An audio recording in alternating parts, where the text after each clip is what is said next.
Hello, Overcomers, and welcome to this episode of Connect Over Coffee. I'm Runsi, the founder of Overcome, and today we are joined by a special and esteemed guest, Dr. Kathleen Moore. So, Dr. Moore is the Virginia Curley Cade Endowed Chair in Cancer Development and Professor of Gynecologic Oncology at the University of Oklahoma Health Sciences Center. She also serves as the Associate Director of Clinical Research and the director of the Oklahoma TSET Phase 1 program at the Stevenson Cancer Center. Dr. Moore's primary areas of interest include drug development and Phase 1 clinical trials. Considered one of the top global experts in the field of gynecologic oncology, Dr. Moore is renowned for her commitment to advancing care and outcomes for our overcomers worldwide.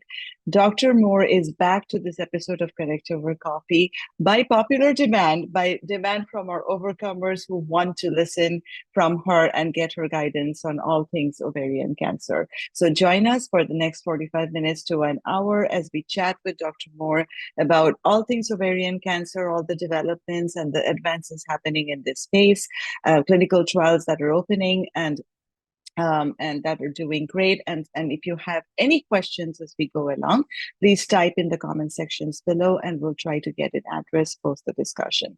So if you have your beverage ready, I have mine today. I'm doing water only, but let's just connect over coffee regardless. So with that, a huge welcome back to you, Dr. Moore. Always an honor to have you with us. Thanks for having me. Thank you. So, since you are such an expert on clinical trials, I'll just start with this question that we hear about all the different phases of clinical trials, as phase 1 to phase, 3, 4, 5, whatever trials phases there are. So, but for our knowledge, can you please break down the benefits and challenges of each phase of clinical trials that our overcomers should be aware of? And oftentimes we hear that phase 1 could be too experimental for someone to be, feeling comfortable to sign up. So please share your thoughts and also the myths and realities of the phases of clinical trials as we understand today. Sure, I'm happy to. With the caveat that everyone knows I'm a phase 1 trialist, so I'm probably biased about phase 1 clinical trials, but we can just start kind of high level and then talk about some of the nuances. Phase 1, the purpose of a phase 1 clinical trial from a high level is to determine the dose and schedule and some of the safety signals around a new molecule. And I'll come back to that. Phase 2 at a high level is usually a larger study, but not a huge study, maybe 100 patients who have a little more homogeneity around them. So phase 1 might be kind of any patient with any kind of cancer. A phase 2 may be just an ovary cancer, or just an ovary or breast cancer, for example, like a kind of tighter group of patients. And the goal there is usually to get a better sense of the safety and also a stronger signal of efficacy or how well the medicine works. And sometimes those are randomized and some not. And I'll come back to that. In phase 3, those are the studies that we do in large part with a goal to getting a new molecule or a new combination to regulatory approval. So in the United States, that would be through the FDA. In Europe, that would be through the EMA. And then every other country has their own regulatory bodies that sort of determine whether or not the level of evidence warrants a regulatory approval for a new medication. So these are, in large part, almost 100% of these are going to be randomized, meaning the participant who volunteers to be on the study could be randomized to the experimental arm or to what is called a control arm. And that control arm can vary based on the setting of the cancer that we are studying. So the control arm would always be another active therapy, and usually is considered the standard of care therapy. For example, if somebody had a tumor that was deemed resistant to platinum. But that control arm could also be a placebo in the setting of maintenance, where maybe maintenance isn't widely accepted as the standard of care, and the standard of care is close observation. You could have a randomization to placebo. So there are still some instances where you use placebo randomizations, and we can talk about that. So that's the high level definitions. The reality is that, you know, it's all kind of fluid. In phase 1 trials, for example, the goal is dose and schedule. But increasingly, new molecules are developed, not always, but increasingly, they're developed for a particular either biomarker or for a particular disease type. So phase 1 study may only include patients who have recurrent ovarian cancer and not kind of all solids, anyone coming on. And they're designed in such a way now that they minimize the number of patients who are exposed to very low doses of a medication. So we're getting into active levels much quicker. And we're doing these expansion cohorts in these phase 1 trials. Like if you see something working, we'll expand it so we get a better sense of safety, a better sense of the dose, and sometimes we'll expand 2 doses to make sure we have the right dose. But you'll start to get a signal of how well the medicine works right there in the phase 1 trial. So these are increasingly becoming much bigger than kind of they historically were, to the point that in some instances you skip phase 2 and go right into a phase 3 trial. And there's many examples of that. There's pros and cons to that. So the sort of phase 1, 2, 3 idea doesn't, you know, in my kind of last 10 years, at least I've been in phase 1, we rarely do that anymore. And there's pros and cons to that. I'm going to tell you, there's some negative phase 3 studies that could have been probably called on a phase 2 if a phase 2 had been done.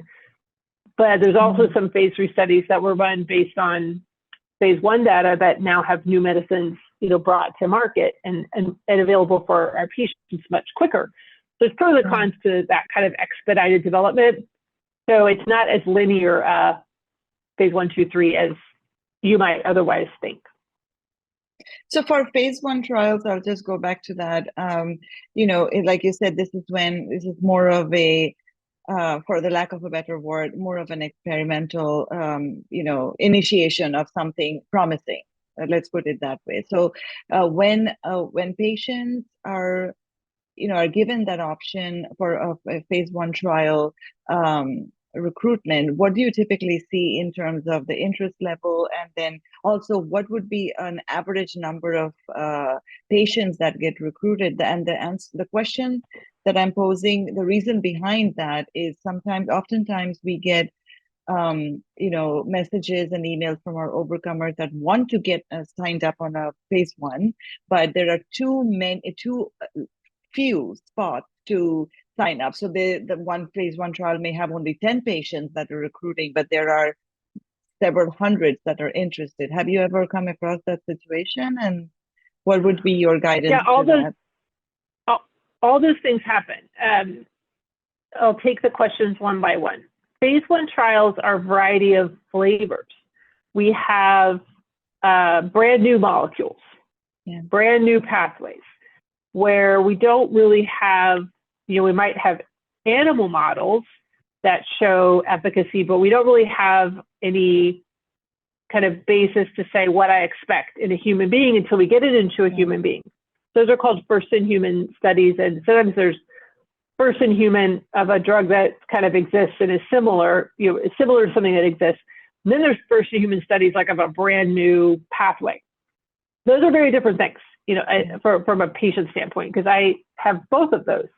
So I'm talking to patients about a first-in-human molecule that's really interesting and the mechanism makes sense and I'm excited about it. And they say, well, what's the likelihood that it works? And I don't really know because we haven't tested that pathway in humans yet.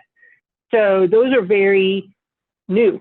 And our patients who volunteer for those clinical trials, you know, kind of go in, based on the science, but not really based on me saying this percent likelihood that you will respond. As compared to, and we'll talk about this later, I saw on the list, antibody drug conjugates, where there are a lot of antibody drug conjugates, not tons, there's only one approved in Ovar yet. We'll talk about mirvetuximab later, but there's many in development and even in late phase development. And then there's, even within each category, there's, 10 to 20 a piece, being developed with each target. And so when we open a first in human antibody drug conjugate targeting folate receptor or targeting TROP2, yes, it's a first in human, but I have some sense of what it's going to do. And because there's some familiarity with these agents, we're not having to start often at such teeny tiny doses that are ineffective. And so the escalation is much quicker. So my expectation for a lot of those drugs is that they're going to work. And I think that's kind of true overall for phase 1 drugs now. We're not developing some new chemo. We're developing, I guess, antibody drug conjugates or targeted chemo, but we're really developing molecules from the beginning now for certain disease types or molecular subtypes with much more of and we're trying to match patients to the right medicine, even in phase 1, much more frequently. So my expectation a lot of times in phase 1, my hope is that things will work. We're not putting patients on these studies just to get a dose and schedule. Like, that's not the physician's objective. Like, we're trying to help patients. Phase 1 first in human studies or new combinations often go through what's called a dose escalation. And that's where we start at a low level, and then we put a few patients on and make sure there's not any what we call dose limiting toxicities, and those are defined. And then it escalates up until a point that we either hit what's called a dose limiting toxicity, or we hit the maximum tolerated dose, and we bring it back down and we expand that cohort into, or maybe even 2 cohorts, a couple doses to really get a sense of the best dose. And sometimes we dose escalate and we get biopsies or blood levels of what we call pharmacodynamic endpoint, which are great. Those are harder to do, but if we know that we've saturated a receptor, for example, at a certain dose level, and continuing to increase doesn't do anymore, then we don't need to continue to increase. And we can do kind of like a maximum biologic dose instead of a maximum tolerated dose. So there's a variety of ways that these phase 1 studies kind of dose escalate, but we escalate trying to figure out the safest, most effective dose range. And then we expand those. And it used to be, again, in the olden days, these expansions in phase 1 were like, 12 or 20 patients, and then you would go on to these phase 2s and 3s. Now we're seeing these expansion cohorts maybe go up to 100 patients. Like, you'll get an initial 20 to 40 and it looks good, and they may make the eligibility a little tighter and then accrue a lot of patients and try to get what's called an accelerated approval based on a very high response rate and a durability of that response in a setting where that's unexpected. That's called a high unmet need. So again, you'll see these phase 1 studies of promising drugs really expand. So initially, your reporters were correct. We have studies that there's a wait list for. You're waiting for the next dose cohort, and they assign the patients per the various sites that are participating. And so I may have patients who want to participate in a clinical study, and I can't get them on necessarily at that time or ever, because they are quite competitive until they get into these expansion cohorts where things get a little more open. Yeah. Thank you. So I was actually reading about this ongoing recent press, just shifting gears a little bit from clinical trials, on how women with endometriosis may have a significant risk of developing ovarian cancer compared to those who do not have the disease. So up until recently, it seemed like jury was still out on this, and so but recently I'm seeing a lot of articles and press on this. So can you tell us a little more about what changed and what should we be asking our doctors when we are diagnosed with endometriosis in terms of next steps, or are there routine tests? What is the guidance here to? Well, I don't know that. I think the jury is still out on this. So the recent publication was actually very nicely done. It came out of the Huntsman group.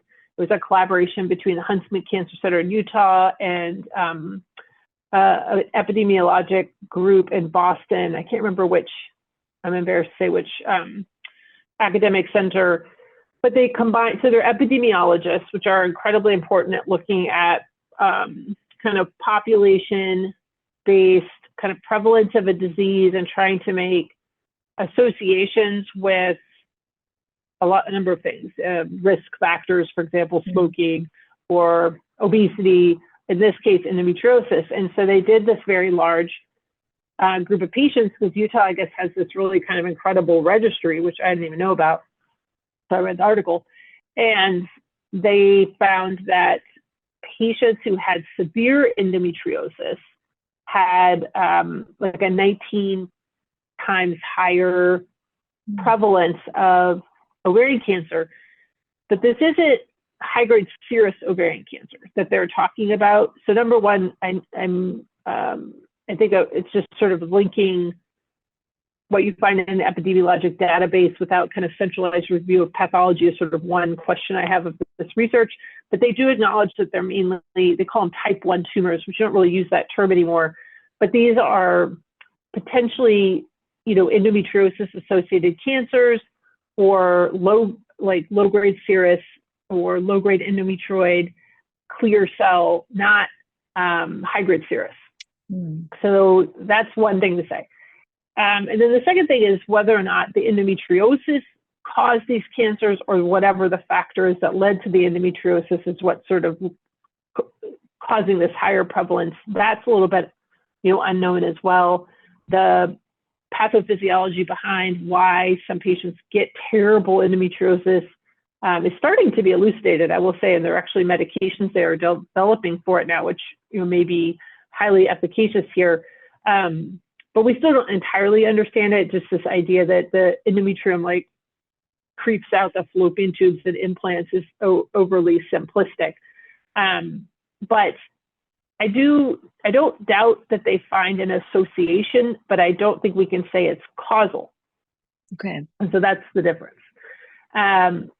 So recommendations right now, I don't think would be any different than our normal recommendations for the treatment of severe endometriosis, which is often surgical, and those surgeries can be harder than sometimes ovarian cancer cases. Endometriosis, when it's bad, is highly invasive, and the women who are living with it can attest to this.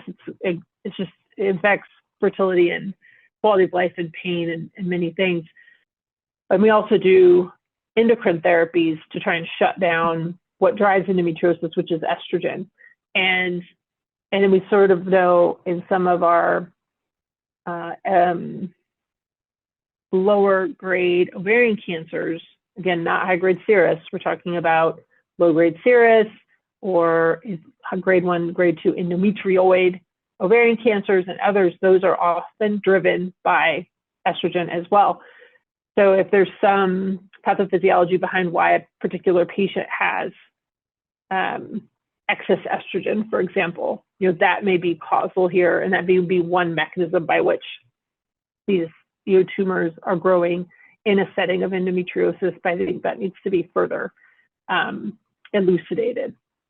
And so for patients who do get, diagnosed with endometriosis, is it a good idea for them to be at least aware of the, risk that it may or may not develop into ovarian cancer, obviously, in the future, but from an empowerment or just a knowledge awareness standpoint, is that a good juncture for the providers to kind of mention the possibilities and probabilities or the things to watch for in terms of a potential ovarian cancer diagnosis, or do you think it's too early to do that?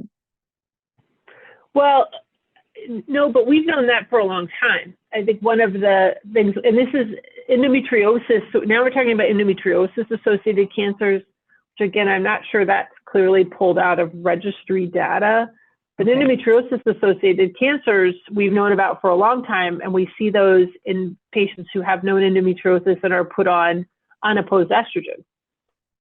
Maybe they had their uterus taken out and they still had ovaries, and they're put on unopposed estrogen, and we see these patients coming in with these endometriosis-associated cancers because of that excess estrogen. So that's been known, for a long time. That's not a mystery. And there are recommendations around not using unopposed estrogen in the setting of endometriosis because of this risk. So I wouldn't say that that's a new finding at all. Okay. So yes, I think patients with severe endometriosis should know that. That's again not new. That's not new information. General obstetrician gynecologists, I hope, know that well and are not using unopposed estrogen in that setting. Even in the absence of a uterus, you can still elicit growth in endometriotic implants and cause the same kind of cancer you get with unopposed estrogen with the uterus in place. So you have to use, often if you're going to use hormone replacement, you have to use combination therapy, and you can do that safely, like with estrogen and progesterone combinations. And as we're having, I think, some increasing comfort with that, after the scare with the Women's Health Initiative from over a decade ago, that's probably a better option for hormone replacement in younger women who have endometriosis to try to avoid that risk. Okay, thank you. So now for heavily pre-treated patients in ovarian cancer, since you're such an expert on clinical trials, we want to get all your wisdom on what are some of the latest clinical trials on the horizon that our overcomers should be aware of. And I was reading an article or some articles on this CAR T cell therapy that's for our overcomers with a recurrent disease. What are your thoughts, and where are we headed with this particular kind of therapy?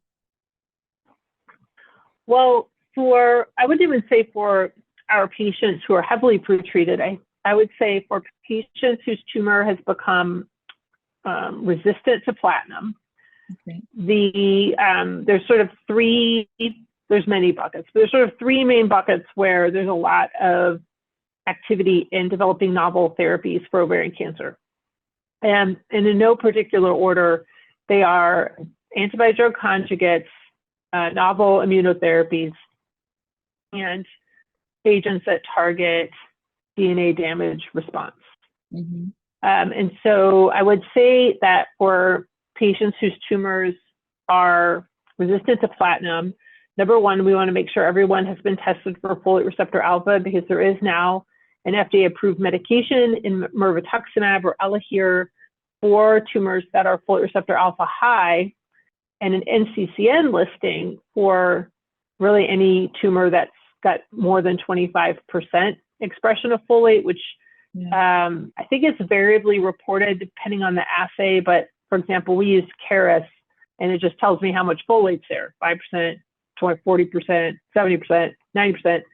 So I can have a sense of how much folate's there. And so the NCCN allows us to use it with bevacizumab, and that's a two-way listing. So for the most part, should be accessible to most patients. Most insurances will cover things that are 2A or higher listing. So that's one of the first things I look for when I get referrals, is whether or not they've been tested for folate, and then we counsel regarding mirvetuximab. The second thing to know is weekly paclitaxel is an incredibly active agent in this space as well, much more active than Doxil or topotecan or gemcitabine. Those have all about the same expected response rate by themselves of about 10% or less, maybe 20% stable disease, whereas weekly paclitaxel by itself is a 30% response rate, and 50% with bevacizumab.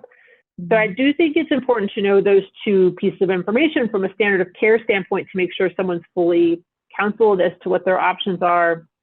And someone may not want weekly paclitaxel because they can't use cold caps. to prevent hair loss, or they had bad neuropathy, or they didn't want to come in weekly. Those are all real issues, but it's important to know what our best options are in the space. After that, I think there's a number of things. So antibody drug conjugates are coming up really quickly, which is great. And it's going to, I think, lead to some questions in the future. Antibody drug conjugates, mirvetuximab is an antibody drug conjugate.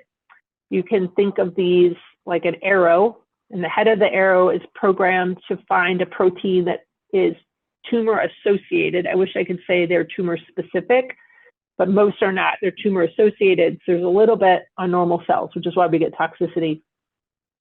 And then on the feathers of the arrow are the linkers, which are very key. And on the tip of the feather is between 1 to 8 or sometimes more molecules of very, very, very potent chemo, totally dissimilar to what we use in the vein.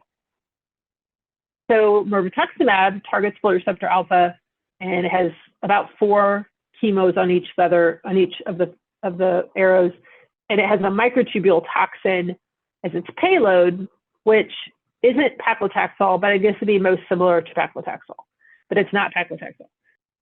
The new therapies that are coming target different proteins. One is called cadherin-6. That's a drug called relutotug. That targets something called cadherin-6 or CDH6, and it has a deruxtecan payload on its tail. That's a topoisomerase 1 inhibitor. So it's a completely different target, completely different linker, has 8 molecules per arrow, and a completely different chemo. So it's an antibody drug conjugate, but a completely different drug. That clinical trial is now activating. So this is a phase 2/3. So this is unique. They're actually doing a good job. So the phase 2 is randomized to different doses of relutotug, but everybody gets the drug. Okay. They don't get randomized to chemo. And they're doing a lot of biopsies because they're still trying to figure out whether or not they need a biomarker or not. Because right now it looks like it works pretty well in everyone, but they're trying to make sure that there's not some level of cadherin-6 that maybe makes it so that a patient wouldn't benefit very much, because you wouldn't want to put them on something if they weren't going to benefit. So the phase 2 has biopsies. And then once they've confirmed what the best dose is, they're going to move into the phase 3 in the same trial, and it will be that dose versus chemo. And that's the phase 3, and that will be hopefully what leads to its FDA approval, if it looks as good as it did in phase 1 and is safe, et cetera. So that's one drug that's into that registration pathway and is opening kind of at sites nationwide right now. The second drug that is coming in public domain is a drug called Rina-S. It's a little bit hard for me to say. Rinatibart sesatecan. I call it Rina-S. This is Profound Bio's folate drugs. This is a folate, but it has an exatecan payload, and different linkers. So it's not mirvetuximab. You're probably going to be able to use both. It's a different drug, but targets folate. So this is also coming into phase 3 right now versus chemo. So they're just doing right into phase 3. So those 2 drugs are launching. And then coming behind them are a number of others. There's an antibody drug conjugate, a number of them targeting TROP2, which is a target in breast that we know well. TROP2 is overexpressed in ovary. There's a number of these in phase 1 and 2 studies in ovary right now. DB1305, this is the duality drug, is in phase 2 and will be presenting data at ESMO this year, so I would watch for that. We saw data at ASCO from the Toral drug. It doesn't have a name yet, but it targets Claudin-6, so not cadherin-6, this is Claudin-6. And that is one of the few proteins that is tumor specific. So it has a very clean toxicity profile and had a very nice efficacy signal in the phase 1, and that's moving into phase 2 as well. Mesothelin is coming. So there's a number of these, which is great. for our patients. There's a lot of options to get access to these kind of across the board, and they tend to work. The challenge is going to be, we're probably going to have 3 or 4 of them that get approved, but if 3 of them have an exatecan payload, for example, the question is going to be, can someone get more than one of those? In what sequence should we use them? And if the biomarker doesn't matter versus Doxil or gemcitabine, well, I believe that. But the biomarker might matter, one antibody drug conjugate versus another. And so I think we're going to have a lot of work cut out for us on the other end of all of this drug development to sequence for our patients. But for now, I'm just happy to have all these antibody drug conjugate options because they tend to work. So those are ADCs. You asked about immunotherapy. Immunotherapy from a checkpoint inhibitor standpoint has been largely disappointing. Yeah. I'm just going to be honest. So I don't recommend those for the vast majority of my patients.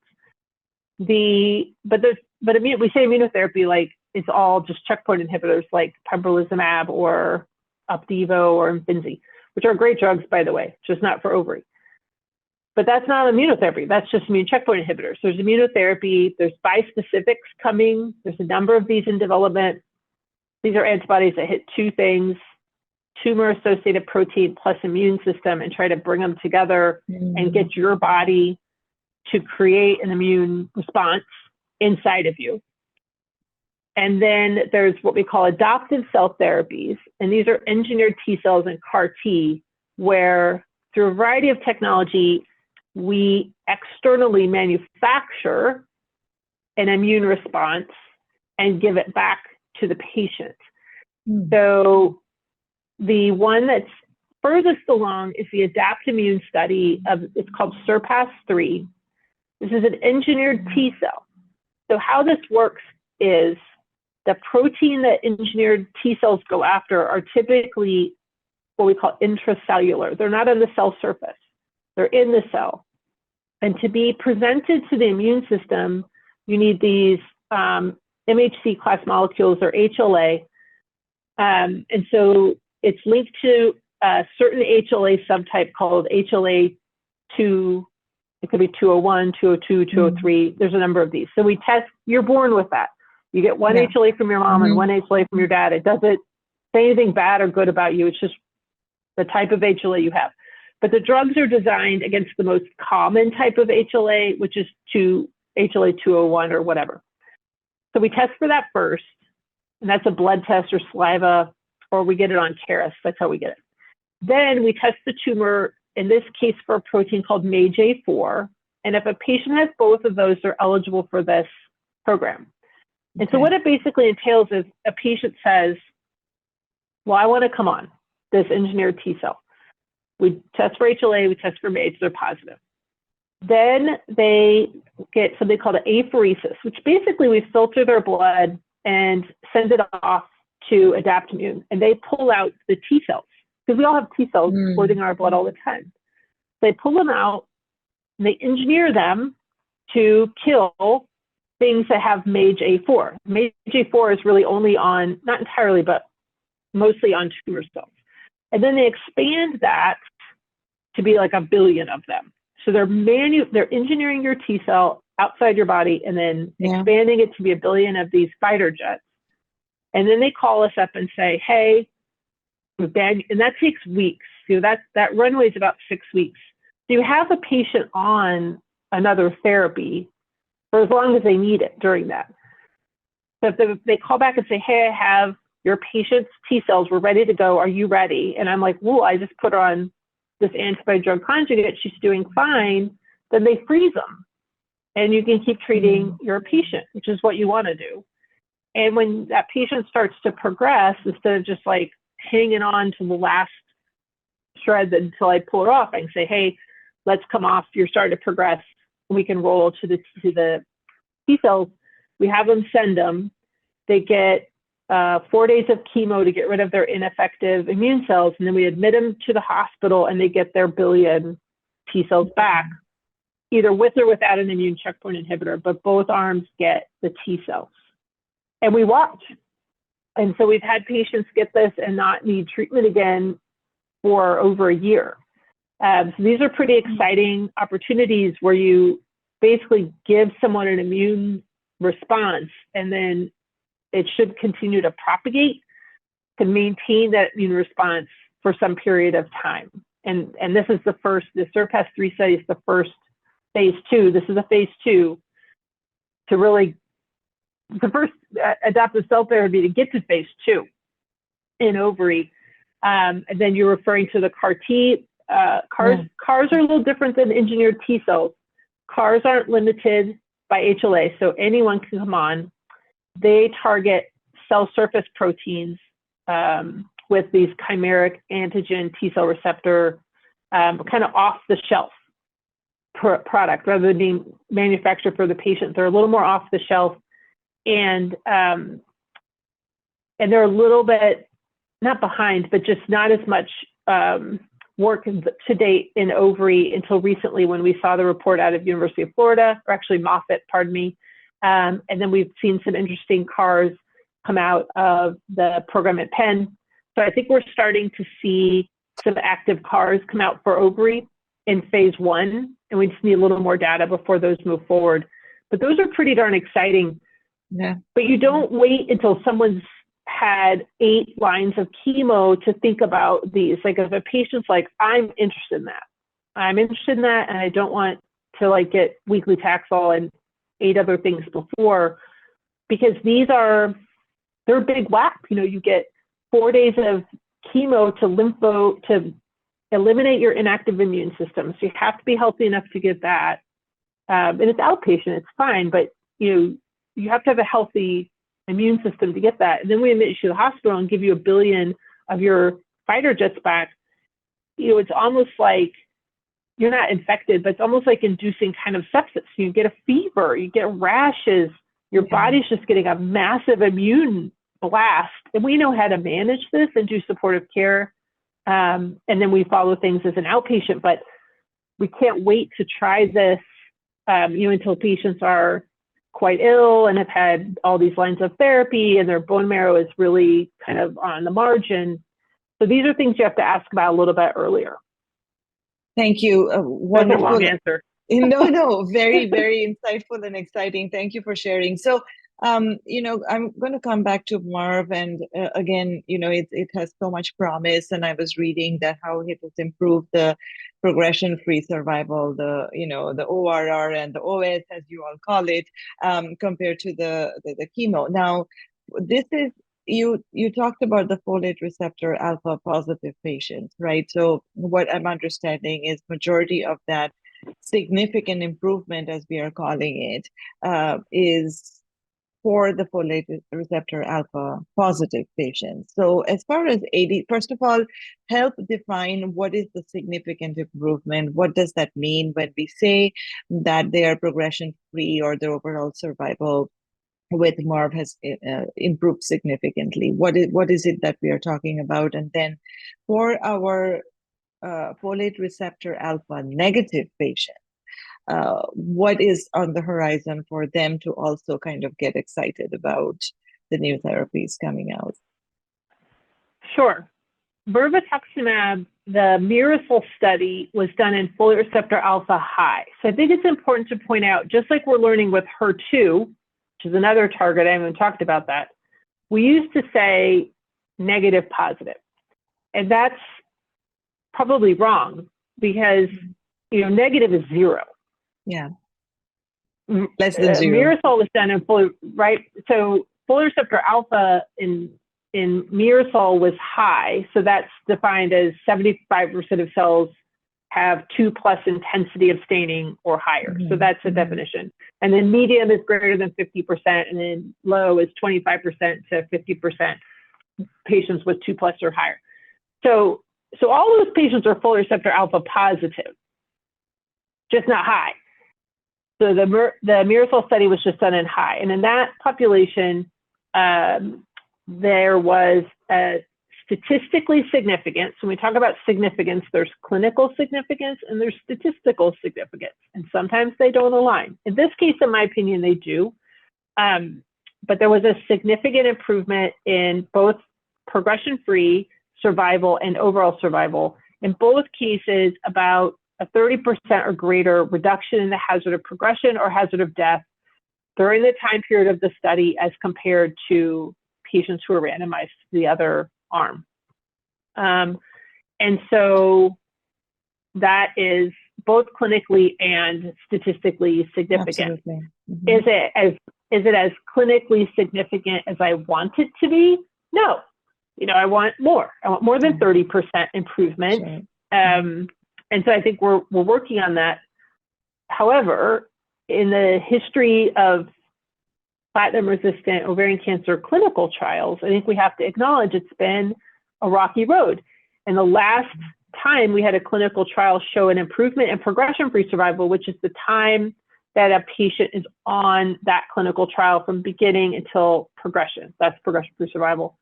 The last time we showed that was the Aurelia study over a decade ago, which was chemotherapy with bevacizumab or Avastin. And that study showed no improvement in overall survival, but did show an improvement in progression-free survival. And in the 10 years that have passed since then, we've done a number of trials trying to build on that. And every one of them has been negative until Mirasol. And I think it was because, I think it's a very good molecule, but I am biased, as we all have to say that I'm biased. I've been involved with the company since the beginning. So I think it's real to say I'm biased. But antibody-drug conjugates in general, I think, are very active in ovarian cancer. Mirvetuximab was the first one to get into a phase 3, and so I'm not surprised that it was positive. I am expecting many of these other antibody-drug conjugates to also be positive because they work. We're delivering very potent chemotherapy directly to cells at doses that you couldn't give systemically, because you'd hurt the rest of the person that was getting, all those toxins got to the normal cells. But as I said before, I think the opportunity for us to do better moving forward is going to be sequencing and figuring out the sequencing of these so that you don't disqualify a patient, like you use something and then you disqualify her from benefit from other things. And we don't know that yet, but I think it's going to be true in the future. And so we're going to really need to understand the biomarkers and how we use those to sequence drugs in the right order as more of them become available. So for folate medium and even folate low, patients right now can get mirvetuximab plus bevacizumab per the NCCN listing. It's not a label, it's off-label, but it's listed on the NCCN based on the Forward 2 study, which was that combination of mirvetuximab and bevacizumab that showed pretty high response rates and benefit, like longevity of benefit in folate receptor alpha low, medium, and high, which is why it has a listing. So for patients whose tumors are not folate receptor alpha high, but are medium or lows, mirvetuximab is still an option, even with bevacizumab. And then, as I mentioned, there's 8 other folate receptor alpha targeting antibody-drug conjugates in development right now with different linkers and different payloads. And some of them are redundant, but some of them are not. So we're going to have to figure out, which are the ones that rise to the top and how are we going to sequence them as they kind of make their way through drug development. So there's quite a bit of development for folate alone.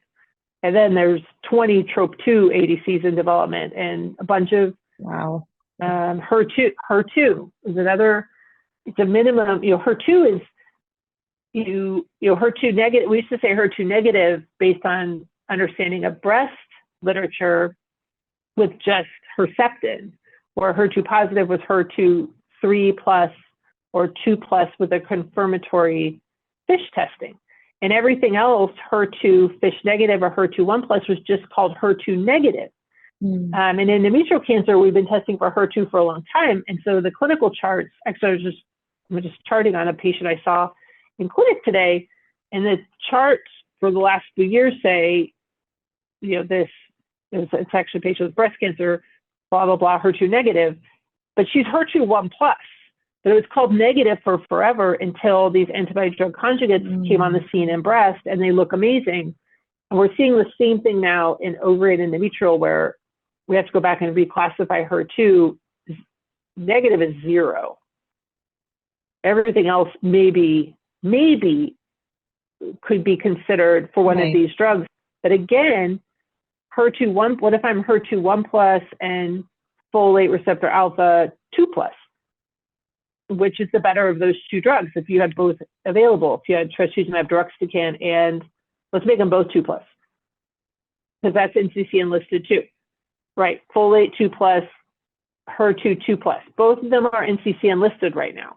Which one do you use, and which one do you use first?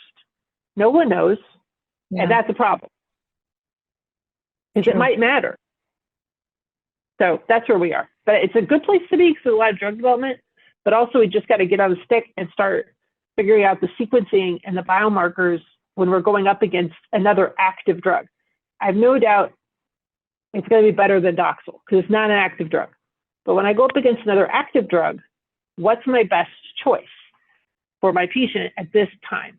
That's what we've got to figure out soon. So I have a curious question. When I was listening to you, I was thinking that now if a patient has both breast and ovarian cancer, or for example, the patient had breast cancer first, ovarian cancer second, or even the other way around, and had both these receptors, as you mentioned, the fact that she has been exposed to breast cancer and ovarian cancer both, does that make it a little easier for you to choose which treatment, or does it make it more convoluted in terms of decision making? I don't know that it influences the target. I think if someone has had a history of breast and now they have ovary, that we see that sometimes in patients who have a BRCA mutation, they're carriers of a BRCA mutation, but sometimes we see it and they don't. We don't know why they have both cancers. Then the prior breast cancer really doesn't inform my selection of agents other than consideration of the chemotherapy they might have received. For example, if they've received like an anthracycline, that could that's going to make me pay closer attention than I might normally do to their cardiac function and things that I might use that have cardiac toxicity in someone else where I might think that risk is very low. If someone's had a history of an anthracycline, for example, I'm going to be a little more worried about that. And maybe their bone marrow is a little less hardy, and I have to be a little more cautious with my dosing and supportive care. But from which antibody drug conjugate might I select, it would just be based on the if I have 2 metastatic diseases, that's mercifully, it's not super common. It's usually one or the other. And I would just base it on the biomarkers of that particular tumor, with the caveats of, if there's something in the prior treatment that would make my selection more or less safe, then that's going to weigh in that way. Yeah. That makes sense. And then in terms of PARP inhibitors, we keep hearing about, PARP hasn't really gone away. So what are some of the latest and greatest things happening in the PARP space? We know about the regulations that happened just a few months ago, or maybe a year ago now. But how do you see the PARPs evolving in this space for ovarian patients? Well, PARP inhibitors maintain a very important role, primarily in the front line, which I think is where they belong. That is where, quite frankly, we have the potential to cure, and we have data that suggests, we can't say definitively yet because we have not, we're almost 9 years out. We can't say we've followed patients long enough in SOLO-1, but there are very strong signals that overall survival is improved and that we've improved the fraction of patients who are cured, at least at 8 years, have not recurred, so probably cured. And you don't do that once you have recurred, unfortunately. So the benefit of PARP remains, and I think will be quite important moving forward in the front line, definitely in BRCA and HRD tumors. I do think we'll see some evolution, I hope actually, in the HRD test negative tumors. One, I hope that our testing improves. The tests we use are good tests, but I think there can be better tests that really show us functionally who should get a PARP and who should not, who should get something else. So that's number one. And that's true not just for HRD test negative, but for HRD test positive tumors. Even BRCA, there are some tumors that just do not respond to PARP. They do not maintain the benefit for very long. And that's so frustrating, especially in the setting of BRCA, where you're like, oh, okay, this is my chance to cure. And then a patient recurs during the first 2 years of their PARP inhibitor, which is kind of devastating because it makes me very worried about why that tumor did that in the setting of BRCA. So I even think in those settings, we're not done. There's definitely a population of tumors for whom either a different therapy or combination therapy would be better. And I'll come back to that point. Certainly in HRD test negative, there's a small population I think who probably should get PARP, but most of them need something else. And I think something else entirely, to be honest, and that might be an antibody-drug conjugate, or that might be agents that target what we call DNA checkpoint 2, which is part of the cell cycle. These are things like ATR inhibitors and WEE1 kinase inhibitors and checkpoint 2 inhibitors, which we've been testing for a long time and look, in combination with PARP and in combination with one another, sometimes look very efficacious. Just the first generations of these agents were toxic.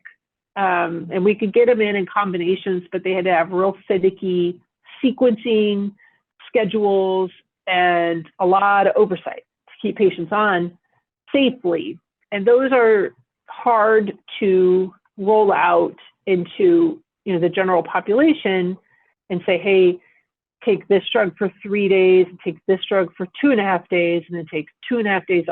That just gets really difficult for me, much less a patient. So, but I think we're seeing the second generation of these drugs come into clinical trials right now.